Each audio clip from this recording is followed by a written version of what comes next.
What's up, everyone? Welcome back to Here's the Thing, and happy 4th of July. Today, I want to take this holiday as a time to discuss the true meaning of freedom and to point out the differences and the similarities between how we view freedom and independence in regards to the 4th of July and how we view freedom and independence within the church.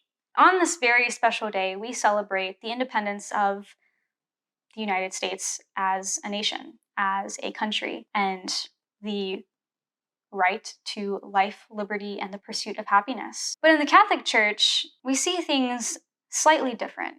Freedom and independence within the church focuses on those things, but also with God, and what that looks like when we live a life devoted to Him. I think this day is so great, especially as a Christian, as a Catholic, because there's so many ways to view and understand our freedom. This day brings up a lot of emotions for a lot of people, especially those who have traveled long and far to be a citizen, to live within the States, and to live a life freely. As Christians, as Catholics, we know that it goes much deeper than that. It's not just something that we experience externally and in the real world, as blessed and fortunate as we are to do that, but it's also something that transcends the material world and really permeates into our souls, into our spirit. I'd like to read to you a couple of paragraphs from the Catechism of the Catholic Church on freedom. So this is on freedom and responsibility.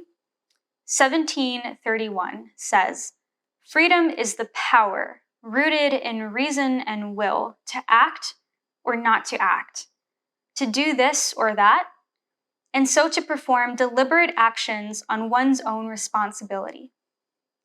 By free will, one shapes one's own life. Human freedom is a force for growth and maturity in truth and goodness. It attains its perfection when directed toward God, our ultimate beatitude." Within the walls of the church, when we think about freedom, we think about free will, right? The ability to choose how we live our life. But we also know that with that comes this responsibility to freely choose to live a life in accordance with God's law, to live a life in accordance with God, period, to live a life in a relationship with Him. That might not always be an easy choice to make. It's one that's necessary for our goodness, for our growth, and our overall flourishing as a human person and as a nation, as we try to live in unity and in peace with our brothers and sisters. I'd like to follow up that paragraph by reading to you 1733 in the Catechism. It says, "The more one does what is good, the freer one becomes. There is no true freedom except in the service of what is good and just. The choice to disobey and do evil is an abuse of freedom and leads to the slavery of sin." The Catechism is not saying that if you choose something other than God, then you're wrong necessarily. Again, you have the freedom to choose Him or to not. But the truth is, if we were to choose anything other than Him, we ultimately choose a life of not freedom, because we choose a life that is enslaved to sin or enslaved to something that has a hold on us.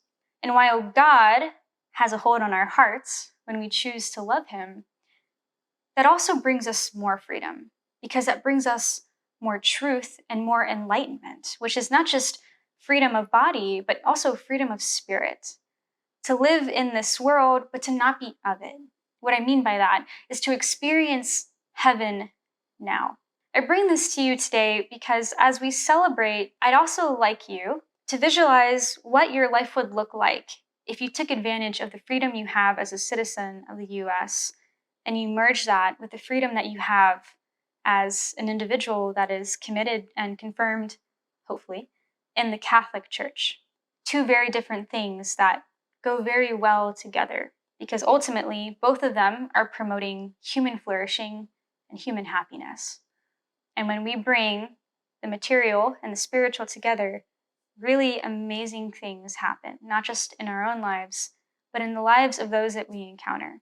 That's it. That's all I have for you today.